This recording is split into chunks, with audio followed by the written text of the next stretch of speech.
Olá, bom dia, boa tarde, boa noite. Venho aqui falar com vocês novamente. Eu sou a Juliana. Venho falar aqui do curso Conhecendo as Religiões, que está muito recheado, tem muita coisa bacana para você.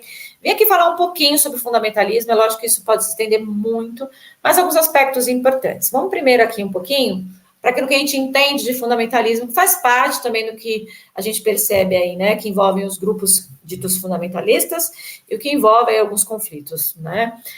Fundamentalismo, ele é tido como movimento ou uma corrente de pensamento que prega obediência rigorosa e literal a um conjunto de princípios fundamentais.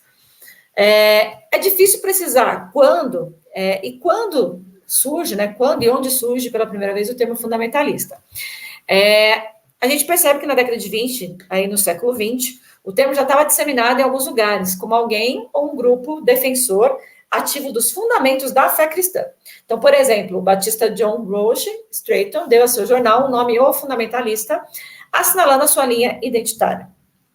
A gente verifica que o termo fundamentalista surge como movimento nos Estados Unidos, logo após a Primeira Guerra Mundial, com o objetivo claro, reafirmar o cristianismo, né, protestante, ortodoxo, frente às pretensões científicas da modernidade. Aí o fundamentalismo ele assume uma postura apologética, não para mostrar a relevância da fé cristã ao mundo, mas uma defesa da fé contra o sistema ameaçador. Então, a teologia liberal, a crítica bíblica alemã, o darwinismo e qualquer outro pensamento que usasse questionar os ensinos bíblicos eram considerados danosos para um fundamentalista.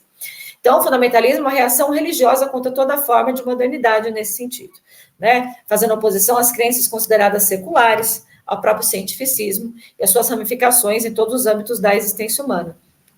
Então, no cristianismo, o fenômeno é constitutivo do protestantismo tradicionalista, mas com o tempo vai avançando para as outras tradições do próprio cristianismo e para outras religiões. Mais evidente aí nas religiões monoteístas, né, curiosamente, também chamadas de religiões do livro, o judaísmo, o cristianismo e o islamismo. Fundamentalismo é uma reação diante dos questionamentos do tradicional, né, perguntas provocadoras que desestabilizam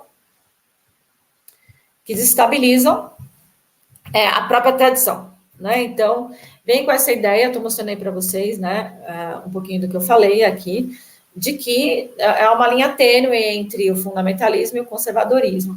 Mas o que a gente consegue perceber é a questão aí do fanatismo, é quando o conservador se torna fundamentalista, né?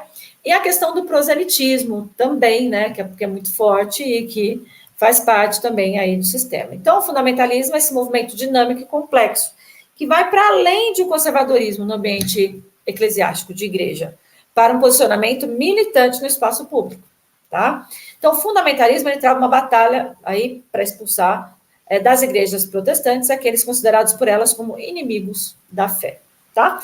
Algumas mudanças foram acontecendo. Então, o movimento, no decorrer da história, ele vai assumindo contornos diferentes à medida que novos embates surgem. Ser fundamentalista hoje não é necessariamente o mesmo de 1920, que eu falei para vocês aí no início. As interpelações feitas à fé e à prática fundamentalista se intensificam cada vez mais com o avanço da ciência, com a pluralidade no mundo atual, então com os meios de comunicação, né? O avanço da ciência e da sociedade também, hoje os meios são outros. Então, além dos convencionais meios de comunicação em massa, tem a internet, as redes sociais, são instrumentos utilizados para propagar o chamado neofundamentalismo. E aí, só para a gente poder fechar um pouquinho a ideia, né? No caso do islamismo, né? Contrariando a impressão de muitos, o movimento fundamentalista islâmico não tem a ideia aí, não possui horror ao Ocidente, né? O combate aos Estados Unidos na sua gênese. A ação desses grupos aconteceu na década de 50, quando autoridades norte-americanas se mostravam preocupadas com a ascensão dos movimentos populistas de esquerda no Oriente Médio. Então, nessa época, os Estados Unidos temia que algumas nações árabes integrassem o bloco socialista e aí ameaçassem a indústria petrolífera, né? Então, na década de 50 até 90, a associação dos Estados Unidos, entre os Estados Unidos e os grupos fundamentalistas, esteve nesse epicentro de alguns fatos históricos, né? À frente, aí, por exemplo, de governantes como ditadores, aí que foram até assassinados no período, né? Então, é um pouco isso que a gente precisa falar para desmistificar, né? Ele não está presente só no Islã, não é uma vertente só xiita do Islã que está ligado aí ao fundamentalismo. Então, por exemplo, o Talibã não é xiita, né? E aí a gente não dá para para a gente falar de fundamentalismo de uma forma só associada ao muçulmano, né? A gente tem todo esse leque de história, como eu tentei trazer um pouquinho para você, ok? Vem fazer parte do curso, a gente fala mais sobre isso, e aí qualquer dúvida, qualquer coisa, é só mandar mensagem para mim. Um grande abraço para vocês,